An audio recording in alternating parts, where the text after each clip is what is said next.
Doctor साहब, मुल्क भर में आज यौम यकजहती कश्मीर भरपूर अंदाज में मनाया गया। वज़ीर आज़म की जानिब से कहा गया कि भारत तनाज़ा कश्मीर पर बामैनी और नतीजा खेज़ मुज़ाकरात करे। देखें जी, ये सबसे पहले तो प्रिंस करीम आगा खान एक बड़ा नाम, और आज की दुनिया में जब हम देखते हैं कि हर तरफ जंगें और बदअमनी और एक हर तरफ एक बहुत ही केओस है जी। तो उसमें प्रिंस करीम आगा खान जैसी शख्सियत जो हैं जिन्होंने अमन, भाईचारे और ज़ाहिर है कि एक बड़ा नाम मजहबी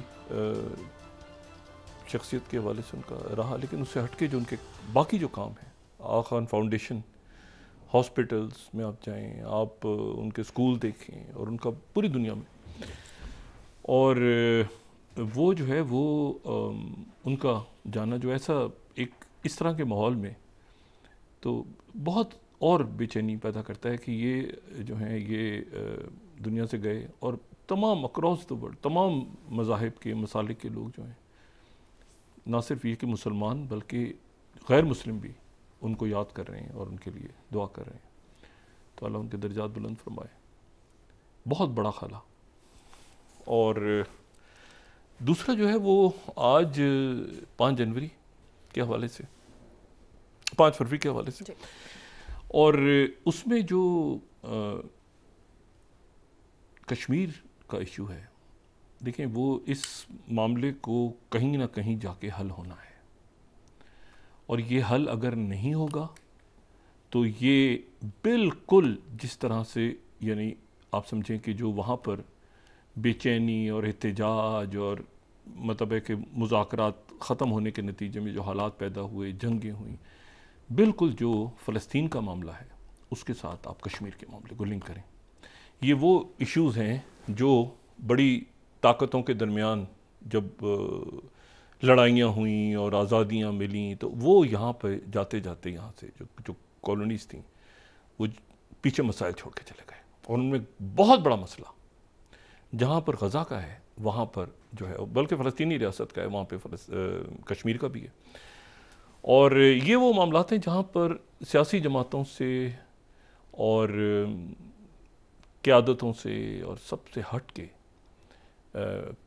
सारी कौम जो है वो आज ख़ास तौर पे बहुत सारी, मैंने कहा ना, पीपल्स पार्टी हो, मुस्लिम लीग नून हो, तहरीक इंसाफ हो, जमात इस्लाम, किसी पार्टी को नाम ना रह जाए, और आम लोग हों, आज इतना जो है ये सवाल उठा है, क्योंकि ये अचानक होता है ना कि आपको एक वाक़या सामने आपके हो रहा होता है तो आपको अचानक उसके साथ वो डॉट्स कनेक्ट होते हैं कि भाई ये गज़ा में अगर हो रहा है, फ़लस्तीन के साथ हो रहा है, तो कश्मीर में क्या गुजर रही होगी।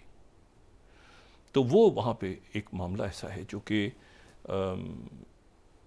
जो हमेशा यहाँ पे एक आप समझें कि जंगें भी हुई हैं, इसके लिए शहादतें भी हुई हैं, वहाँ पर भी यहाँ पर भी।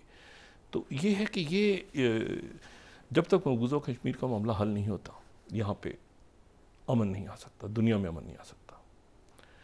तो हमारी दुआ है कि वहाँ पे जो मकबूजा कश्मीर के जो लोग हैं उनको भी कोई सुख चैन मिले। दूसरा जो बात है वो गज़ा के हवाले से देखें, ये कभी वो कहते हैं ना कि वही बात के कभी कभी चंद दिनों में, चंद वाक़यात में ऐसा होता है कि चंद दिनों में, चंद घड़ियों में लगता है कि साल साल सदियों के वाक़यात हो गए। तो ये वही दिन चल रहे हैं इस वक्त। प्रेसिडेंट ट्रंप जो हैं वो या तो अनजाने में, या ये है कि वेल प्लान्ड, या ये है क्योंकि वाइट हाउस के अंदर भी बहुत से लोगों को इल्म नहीं था इस बात का कि नेतन्याहू पहुँचेंगे वहाँ पे, तो वहाँ पर ये ऐलान हो जाएगा। और उन्होंने 3-4 बातें की उसमें जो कि बड़ी बुनियादी हैं और सुबह से डिस्कस हो रही हैं, लेकिन उनको ज़ाहिर है कि उनकी बात की जा सकती है। पहली बात तो ये है कि उन्होंने कहा कि ये जो गज़ा है, बिल्कुल उन्होंने ऐसे जैसे कि तो प्रॉपर्टी के हवाले से उन्होंने प्रॉपर्टी, ज़ाहिर है उन्होंने बात भी यही की कि प्रॉपर्टी, और ये उनके जो दामाद हैं जैरेड कुशनर, ये मैं अगर सेकंड दिखाऊं स्लाइड गार्डियन में, ये पिछले साल मार्च में ये बात कह चुके हैं कि Gaza's waterfront property could be very valuable. ये पिछले साल जैरेड कुशनर की बात कर चुके हैं गार्डियन के मुताबिक, ये 19 मार्च को, कि ये जो वाटर फ्रंट प्रॉपर्टी है ये बड़ी ज़बरदस्त, इसकी ये हार्वर्ड में किसी जगह पे गए थे तो वहाँ पर उन्होंने अपनी बात की थी। लेकिन जो आज उन्होंने बात की है पिछले चंद घंटों में, जो प्रेसिडेंट ट्रंप की बात सामने आई है, तो ये तो बिल्कुल स्क्रिप्ट है जो इसराइल की इंटेलिजेंस जो एजेंसी है उनकी एक रिपोर्ट उन्होंने, अगर फर्स्ट हम देखें यहाँ पे देखें तो ये 972 मैगज़ीन जो है उसमें ये 30 अक्टूबर को ही ये रिपोर्ट आई थी, और ये बिल्कुल उसके मुताबिक ये बात है। An intelligence ministry document reviewed by local call, ठीक है ना, show how the idea of population transfer to the Sinai, यानी सीना जिसको हम कहते हैं। ये 30 अक्टूबर 2023 का बिल्कुल ये वही स्क्रिप्ट है, उसी को उन्होंने पढ़ दिया है। और इसमें आगे भी हम देखें तो डॉक्यूमेंट जो है ये रिकमेंडेशन इजरायली डिफेंस एस्टेब्लिशमेंट, ये वो मिनिस्ट्री डायरेक्टली रिस्पॉन्सिबल नहीं है वगैरह वगैरह। और उन्होंने कहा है, फिर आगे हम चले जाएं, कि ये जो है ये make it clear there is no hope of returning, यानी डॉक्यूमेंट जो है वो ये बता रहा है कि गजा से सिविलियंस, बिल्कुल जो बात है वो इस डॉक्यूमेंट के मुताबिक 30 अक्टूबर 2023 का ये डॉक्यूमेंट है। अच्छा, plan was first report Israeli business newspaper Calcalist में आया था, और फुल टेक्स्ट उसका पब्लिश हो चुका है और ट्रांसलेट यहाँ हो चुका है। और उसमें वो यही बात है कि भाई ऐसा है कि सेवरल स्टेजेस में, पहली स्टेज में एक्शन जो है वो ऐसा करो कि पॉपुलेशन गजा की इवैक्यूएट हो जाए साउथ की तरफ, और फिर एयर स्ट्राइक्स करो नॉर्थन गजा में, और फिर सेकंड स्टेज में ग्राउंड इंकर्जन करो, और फिर उसके बाद ये है जाते जाते और फिर ये कह दो कि ये सारा जो है ये बस ऐसे ही होगा और वो वापस ना आए।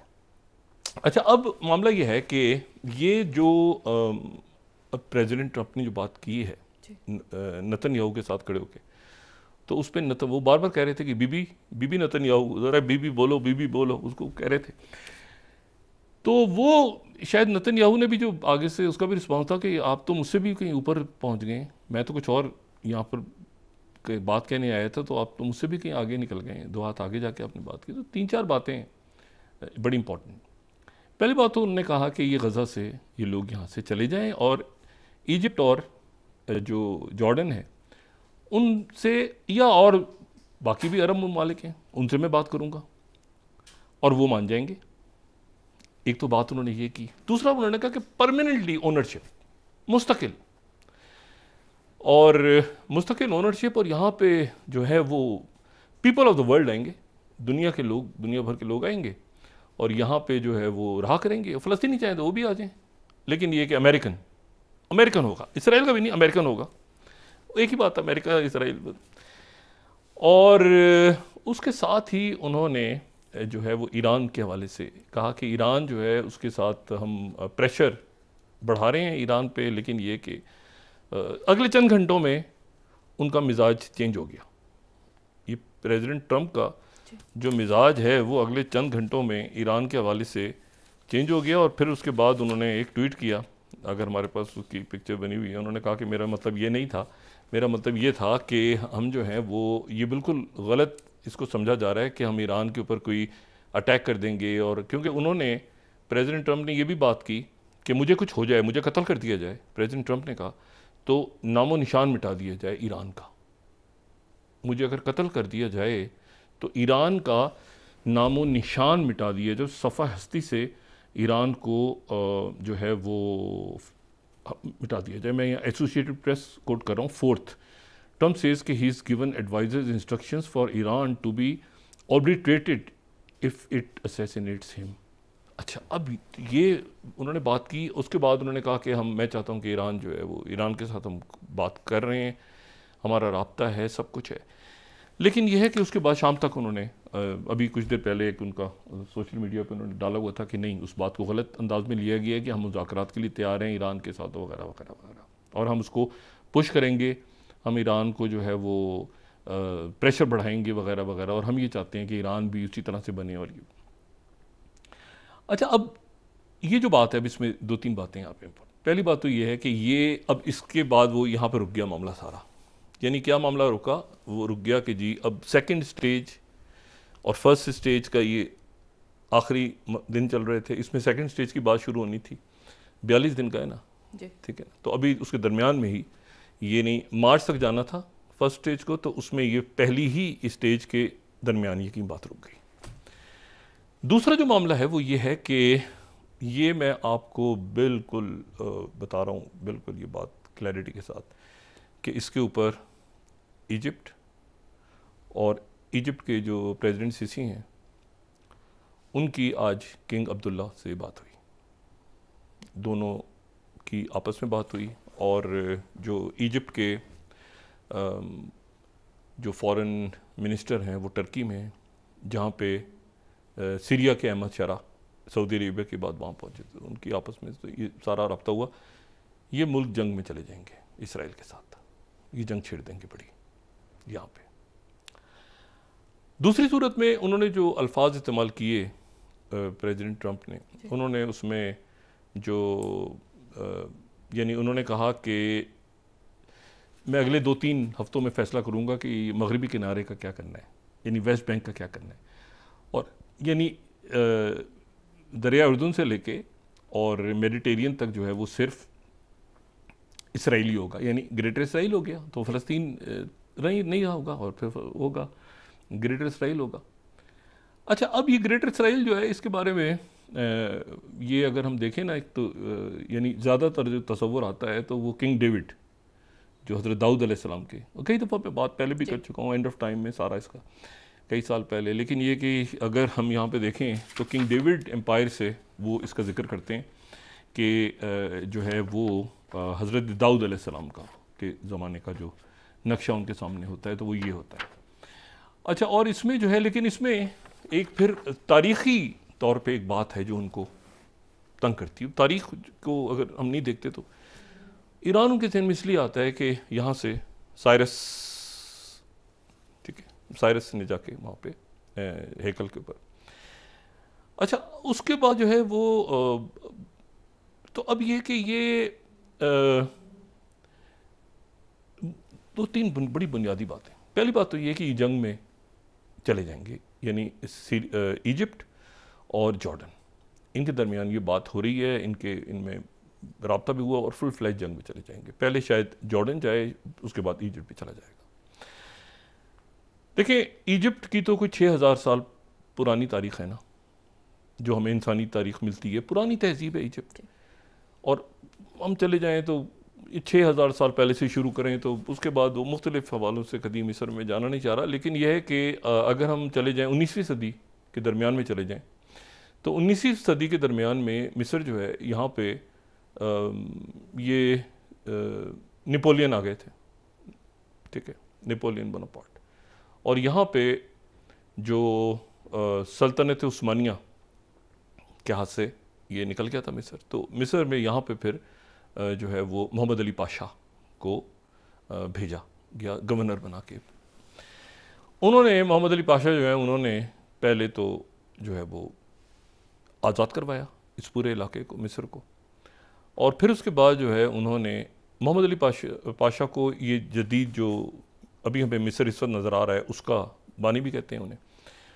और फिर उसके बाद ये हुआ कि उन्होंने बगावत कर दी सल्तनत उस्मानिया में, यानी जो कुस्तुनतुनिया में जो मौजूद थे सुल्तान उनके ख़िलाफ़, और फिर बड़ी क़ुव्वत पकड़ी उन्होंने। अच्छा, ममलूक जो थे उनसे भी लड़ाई हुई यहाँ पे मिस्र में, उनको भी उन्होंने हमेशा के लिए ममलूक यहाँ से ख़त्म किए, और साथ ही जो है वो मोहम्मद अली पाशा की लड़ाई हुई सल्तनत उस्मानिया के साथ। और फिर दोनों के दरमियान यानी इतने वो ताकत पकड़ गए थे कि सल्तनत उस्मानिया के साथ फिर उनका पीस एग्रीमेंट हुआ। उनको मोहम्मद अली पाशा एक टाइटल टर्की में, तो मोहम्मद अली पाशा के साथ फिर 1840 या 41 या 42 में कहीं एग्रीमेंट हुआ बाकायदा।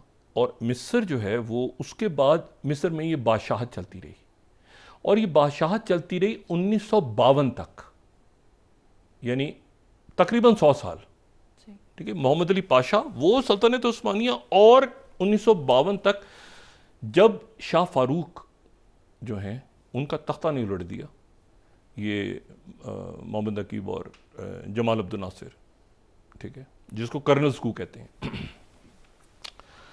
और तो इजिप्ट जो है, अच्छा, लेकिन इजिप्ट जो है वो पहली जंग अजीम जब हुई तो ज़ाहिर है सल्तनत उस्मानिया का फैसला उसमें होना था। तो इजिप्ट जो है वो बरतानिया के साथ था, मिस्र, पहली जंग अज़ीम में।